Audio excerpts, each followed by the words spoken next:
Lockdown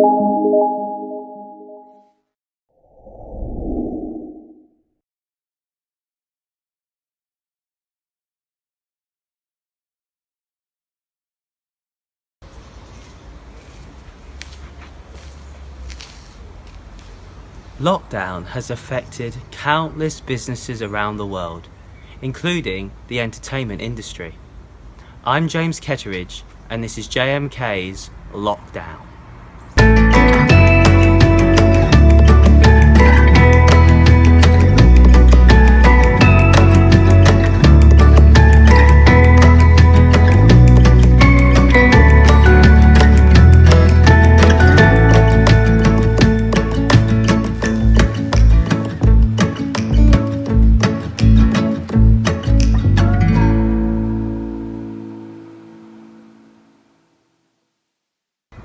God, I tell you what, this coronavirus has really whacked us actors. We spoke to 7 of our actors to get an inside scoop on how lockdown has affected them as actors and what they've actually been doing during lockdown. And here's what some of them had to say. The lockdown affected me as an actor because it felt as if everything had been taken away and there was nothing to aim for because there was no auditions. But also in a sense it was really good because it meant that actually you became a little bit more proactive and you were emailing casting directors and getting your name out there more. So that was really productive. The way Corona has affected me as an actor is that my one-man show that I was going to perform got cancelled. You see in general that there's way less auditions and everything, and obviously all the big theatres have shut down and everything, so it's been really hard to feel creative in this period. Personally, I found it quite challenging being stuck at home, not being able to do anything or go out and see my friends and, you know, the usual stuff. As an actor, I found it hard to think what is going to happen to our industry. Obviously not going for auditions, nothing's happening at the moment. It's affected me in every imaginable way that you can think of. The obvious one being it's prevented me from working as an actor. A lot of the projects I was working on pre-COVID-19 and pre-lockdown have been either postponed or cancelled. It hasn't actually affected me because I wasn't in anything at the time or getting ready for anything, so I've been quite lucky on that front. What I have been doing though is that in my home studio, which I'm in right now, I've been recording audiobooks and some ads, which, you know, I'm still able to do.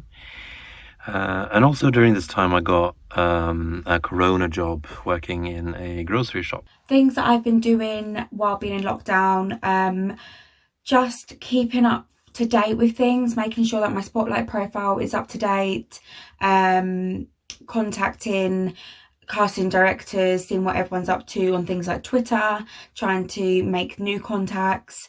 And I've recently filmed a self-tape of me doing a Shakespeare monologue, which is something that I would never do. Eating. Eating a lot of food, drinking too much. I try to hit 2 or 3 beers a day minimum. So there's that. Joking aside, I've been writing a lot, so I'm a writer as well as an actor. So it's given me time to focus on that.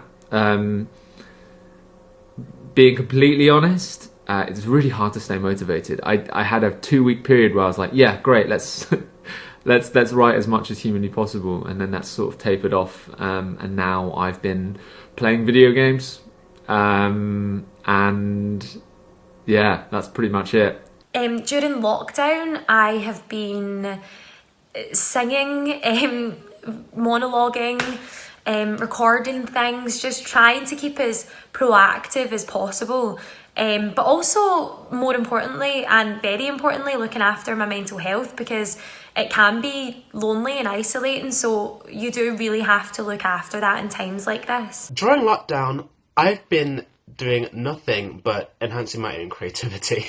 Aside from tidying and getting organised, I took up poetry, I'm practicing my guitar and ukulele a lot more, I'm oil painting, I'm doing lots of creative things. And reading a lot more plays and watching plays online, so resources like National Theatre at home, for example, I've been watching a lot of the plays put on there, and personal favourite was Frankenstein. It was absolutely amazing.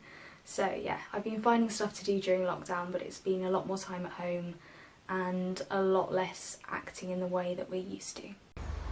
So as you can see, some actors have been busy, others not so much. But the big question is, what about our theatres? Will they survive? Yes, theatres will survive this. They've been around for many years and they'll be around for many more years. Honestly, I don't think theatres will come back from this at all. Because, for example, if you have £50, that could be 2 streaming services and an unlimited cinema card. Whereas that wouldn't even cover half the cost of a good theatre ticket. So with people social distancing and people being more frugal than ever before, I don't think they'll survive well at all. Yes, absolutely. Like, no question about it. Some big theatres might go bankrupt or whatever, or some small theatres for that matter, but theatre as a whole is definitely going to survive Corona. Like, theatre's been going on for ages and ages, and like, there's so many people who want that, so there's no doubt in my mind. Yeah, they have to survive. I think that, like everything at the moment, it will be a wait and we just need to be patient. But I can imagine that they'll start opening with lower audience members, and there will be a point where we do get back to normal. It's just the fact that we're just going to have to be patient and wait for that time to come. But I'm pretty hopeful that things will get back to normal eventually. I do think it'll be harder. I think there's going to be a period of time where people aren't putting on plays. There's going to be a horrible period of time where it will be affected to the negative, but it will survive. I really do hope that things get back up and running, but again, it's that thing of the longer that they're closed, the harder it's going to be.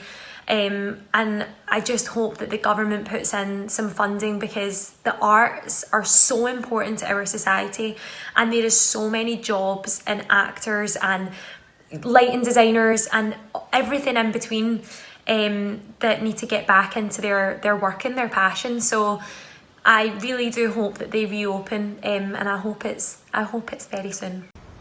During this time, JMK have not been idle. Me and my film team have been creating film scripts that we hope to bring to you in 21. But for now, from all of us here, stay safe and we hope to see you soon.